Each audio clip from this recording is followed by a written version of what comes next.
मुखिया जी उस समय घर में गुस्से से भर उठे थे। उनका गुस्सा अदिति और बाकी घर वालों पर निकल रहा था, क्योंकि सब मिलकर बार बार फूल के बारे में ताने कस रहे थे। उन्होंने साफ कह दिया कि आज उसी फूल की वजह से ये ऋषि को नौकरी वापस मिल पाई है। वही इज्जत जो खो चुकी थी वह फिर से लौट आई है। लेकिन घर वालों को यह बात बिल्कुल अच्छी नहीं लगी। जब मुखिया जी ने उस सबके सामने फूल का पक्ष लिया तो वहाँ एक अजीब सा सन्नाटा छा गया। अदिति का चेहरा और भी उतर गया, क्योंकि उसे यह लग रहा था कि ऋषि की जिंदगी में उसकी जगह कम होती जा रही है। घर वाले बार बार मुखिया जी को रोकते रहे कि आप ऐसा मत बोलिए, बार बार उस फूल का नाम लेकर अदिति की भावनाओं को चोट मत पहुंचाइए। लेकिन मुखिया जी मानने वाले कहाँ थे। उन्हें लगता था कि ऋषि ने जो किया वह सही था और फूल की इज्जत बचाने के लिए उसका हक जताने के लिए खड़ा होना ज़रूरी था। अदिति यह सब सुनकर अपने मन की पीड़ा को छुपा नहीं सकी। वह अकेले में जाकर ऋषि की माँ से कहती है कि मैं यह सब और बर्दाश्त नहीं कर सकती। आप ही बताइए, जब हर जगह फूल का नाम आएगा तो हर बात में वही सही साबित होगी और मैं इस रिश्ते को कैसे निभाऊंगी। ऋषि की माँ उसे धीरे धीरे समझाती है कि बेटी, हम मानते हैं कि तुझे तकलीफ होती है, लेकिन इनकी आदत है ऐसे बोलने की। तुम इन बातों को दिल पर मत लो। लेकिन रिश्ते को निभाना आता है तो और तुमको ऋषि का साथ निभाना है। बहुत जल्द ही तुम इस घर की बहू बनने वाली हो। एक बार शादी हो जाएगी, सारी बातें अपने आप सुलझ जाएंगी। मगर अदिति के चेहरे पर चिंता साफ झलक रही थी। उसने धीमी आवाज़ में कह दिया कि मुझे लग रहा है कि हमारा रिश्ता ज़्यादा दिन तक नहीं टिकेगा। अगर आज वह बिना बताए गाँव चला गया तो कल कुछ भी कर सकता है। हम बीच रास्ते में अटक जाएंगे। मुखिया जी को यह बात नागवार गुजरी। उन्होंने कहा कि इसमें गलत क्या है। अगर वह फूल के गांव चला गया तो कौन सा अपराध हो गया। उसका हक है जानने का कि उसकी हालत कैसी है, उसके माँ बाप किस स्थिति में हैं। अगर वह नहीं जाता तो और गांव वाले कोई बड़ा कदम उठा लेते तो क्या अच्छा होता। उसने बिल्कुल सही किया, फ़र्ज़ निभाया। लेकिन अदिति को इस बात से राहत नहीं मिली। उसकी बेचैनी कम होने की बजाय और बढ़ गई। वह बार बार यही सोचती रही कि कहीं यह रिश्ता बीच में ही टूट ना जाए। उसकी आंखों में झलकते डर और शक देखकर अभिमन्यु ने समझाने की कोशिश की, ऐसा मत सोचो बेटी, कि सब ठीक हो जाएगा। लेकिन अदिति की मायूसी ने पूरे घर का माहौल बदल दिया। हर कोई सोच में पड़ गया कि कहीं सचमुच ये रिश्ता खतरे में तो नहीं है। इसी दौरान ऋषि अस्पताल पहुंचा जहाँ फूल भरती थी। उसने फूल को देखते ही भरोसा दिलाया कि अब तुम यहाँ आराम से रहोगी। वो तुम्हारे माँ बाप इस समय नहीं आ पाएंगे। जब फूल ने बार बार पूछा कि माँ क्यों नहीं आई तो ऋषि ने बहाना बनाकर उनकी तबीयत खराब है इसलिए वह नहीं आ सकी। पुतुल भी वहीं थी और उसने भी ये सवाल किया कि आखिर क्या बात है, लेकिन ऋषि ने बात टाल दी। उसने दोनों को समझाया कि चिंता मत करो, सब कुछ हम संभाल लेंगे। पर फूल को यह बात हजम नहीं हुई। उसने सोचा कि भला माँ की तबीयत इतनी ख़राब हो सकती है कि वह बेटी से मिलने ना आए।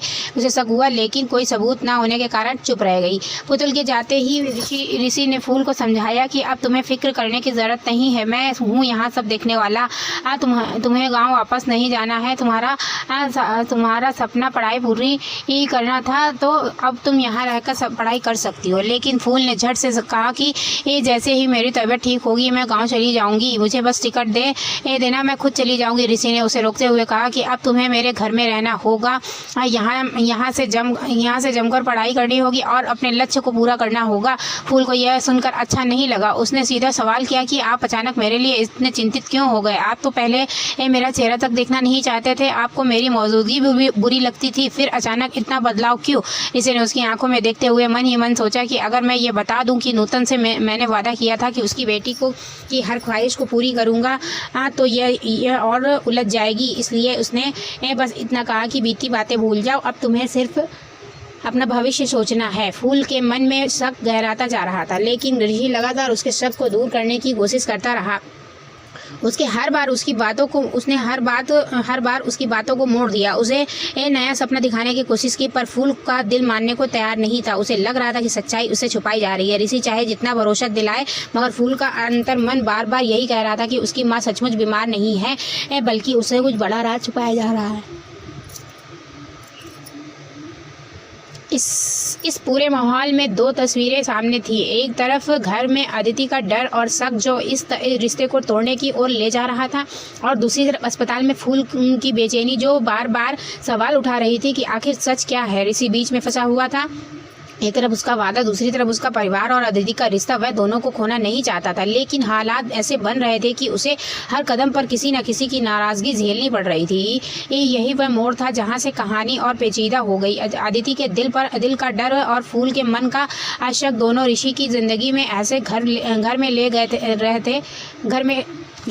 रहे थे जिससे निकल पाना आसान नहीं था। मगर उसने ठान लिया था कि चाहे कितनी भी मुश्किलें आए, वह फूल को टूटने नहीं देगा और अदिति को भी अपने रिश्ते में यकीन दिलाने की कोशिश करेगा। लेकिन क्या वाकई वह दोनों एक साथ संभाल पाएगा? अब यह सवाल अब सबके मन में गूंजने लगा। ऋषि की जिस सच्चाई को छुपाने की कोशिश कर रहा था, वह धीरे धीरे उसकी पकड़ से बाहर निकलने लगी। नूतन की मौत हो चुकी थी और उसकी अंतिम इच्छा का बोझ ऋषि के दिल पर भारी था। पुतुल ने तय किया कि वह यह खबर अदिति और अनिरुद्ध तक पहुँचाएगी। खबर मिलते ही घर का माहौल और तनावपूर्ण हो गया। अदिति गुस्से में फट पड़ी और उसने सबसे पूछ डाला कि आखिर ऋषि को सिबुलबोनी जाने से क्यों नहीं रोका गया। उसके सवाल में गुस्सा ही नहीं बल्कि डर और असुरक्षा भी छिपी थी। दादा ने गर्व से कहा कि उन्हें ऋषि के फैसले पर गर्व है, इसलिए उन्होंने उसे रोका नहीं। तनुश्री ने तुरंत तंज कसते हुए कहा, अदिति की शादी पहले ही जनक की वजह से टूटी थी और अगर ऋषि इसी तरह जनक के जीवन में उलझा रहा तो सब कुछ बर्बाद हो जाएगा। लेकिन दादा भाई ने साफ कहा कि ऋषि ने जो किया वह सही किया, क्योंकि जनक की दुर्घटना की जिम्मेदारी उसने ली थी और सच का सामना करना ही सही रास्ता है। घर के बाकी सदस्य भी अपनी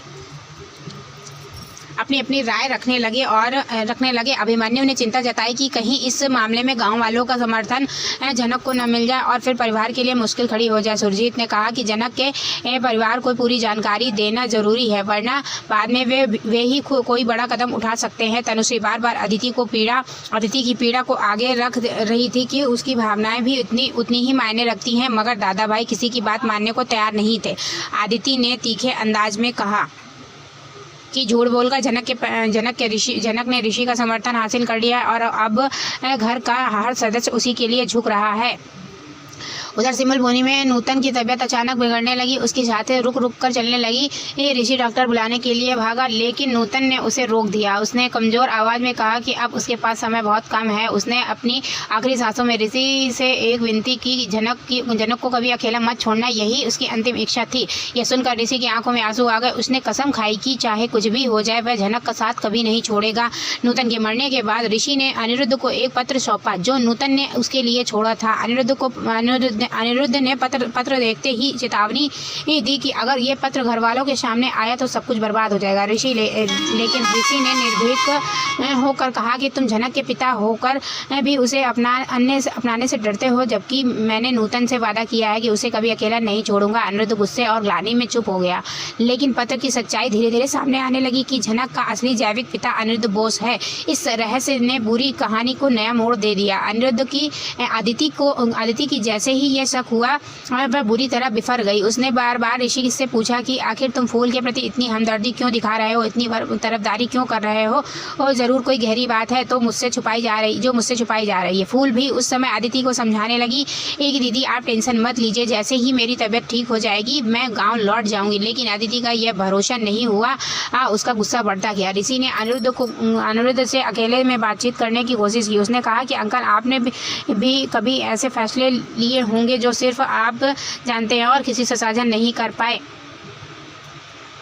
उसने सोचा कि अगर मेरे पिताजी इस तरफ ऋषि का समर्थन कर रहे हैं तो ज़रूर कोई गहरा राज है। घर के भीतर झगड़े का माहौल बन गया। पुतुल ने कोशिश की कि सब शांत हो जाएं और बोली कि यह जगह लड़ाई करने की नहीं है, लेकिन अदिति किसी की सुनने को तैयार नहीं थी। उसने ऋषि से मना किया। उसने ऋषि से कहा कि मैंने भी आज एक बड़ा फैसला लिया है। ऋषि ने हैरानी से पूछा कि कौन सा फैसला? अदिति ने धीमे स्वर में कहा कि मैं अब यह शादी नहीं करूँगी। यह सुनकर पूरे घर में सन्नाटा फैल गया। ऋषि की सांसें रुक सी गई। उसने कहा कि यह तुम क्या कह रही हो अदिति? लेकिन अदिति अड़ी रही और बोली कि अब हमारे बीच सब कुछ बदल चुका है। इसी बीच ऋषि ने अनिरुद्ध से पूछ लिया कि आखिर फूल के पिता कौन है। वह यह जानना चाहता है कि आखिर नूतन ने अपनी आखिरी सांसों में जिस सच्चाई की ओर इशारा किया था वह क्या है। अनिरुद्ध ने चुप्पी साध ली, लेकिन उसका चेहरा सब कुछ कह रहा था। पुतुल ने फिर से सब कुछ संभालने की कोशिश की और कहा कि अब इस समय लड़ाई से ज़्यादा ज़रूरी है कि फूल को सच का सामना करने से बचाया जाए।